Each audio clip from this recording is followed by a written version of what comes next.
Another story I heard about myself. This one happened in high school. We had this teacher in high school whose kid went to our high school. His name was Mr. McNamara, and his son Jake McNamara went to our high school. He was a sophomore when I was a senior, so he was 2 years behind me.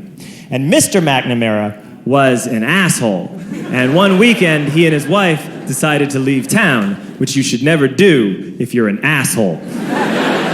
And Jake McNamara decided to throw a party at the teacher's house. Hooray! And everyone around town heard about it, and we all got up individually and thought, okay, let's go over there and destroy the place. I walked into this party, everyone I had ever met was there, and everyone was drinking like it was the end of the world.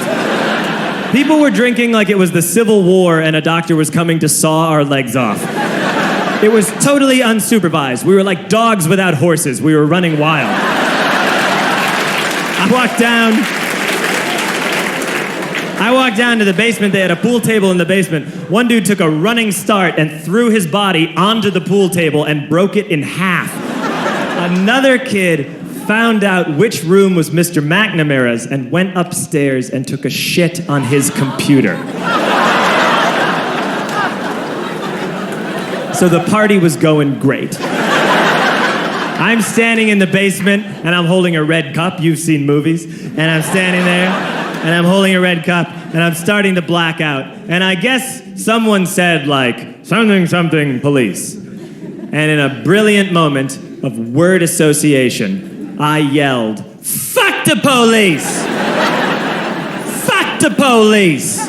And everyone else joined in. 100 drunk white children yelling, fuck the police. With the confidence of guys who have like already been to jail and aren't afraid of it anymore. You know, that like, I serve my nickel, you come and take me confidence. But white children.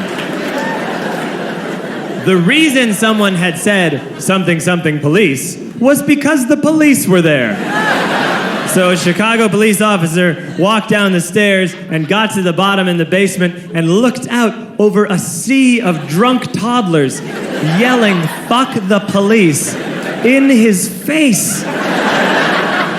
And he was almost impressed. He was like, wow. And then he leaned into his walkie-talkie and went, get the paddy wagon. And my friend John, who is now a father, this man now has a baby, he grabbed a 40, smashed it on the ground, and yelled, scatter!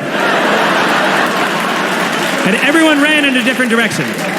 We all ran in different directions. It was like that scene in Ratatouille when the humans come in the kitchen and all the rats go in different ways. We all ran in different directions. I ran into the laundry room and I jumped up on the washing machine and I crawled out through a window into the backyard, and now I'm running through the backyard and there was this big chain link fence and I thought, I've never climbed a fence that high before. And then I woke up at home. On Monday, I went to school because that's what we did back then. And I'm walking into the school building, and who do I see but Jake McNamara? And he says to me, hey, were you at my party on Saturday? And I said, no. You know, like a liar. And he said, things got really out of hand. Someone broke the pool table. Someone took a shit on my dad's computer.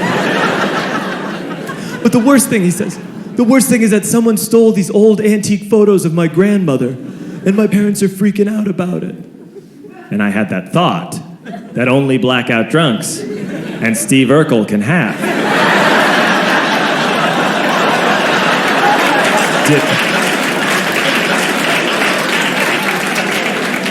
Did I do that? I figured no, I wouldn't have done that. But I was never sure until 2 years later. Relax. I'm playing video games with this kid named Alex that we also went to high school with. 2 years later, we've graduated by now. We're playing video games for a couple hours. And then Alex says to me, hey, come here, I want to show you something.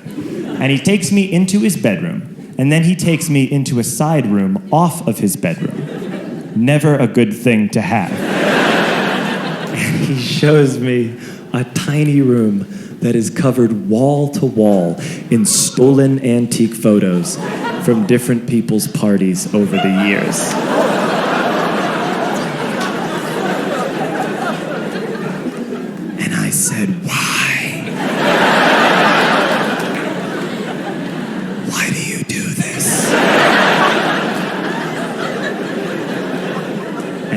Alex said, because it's the one thing you can't replace.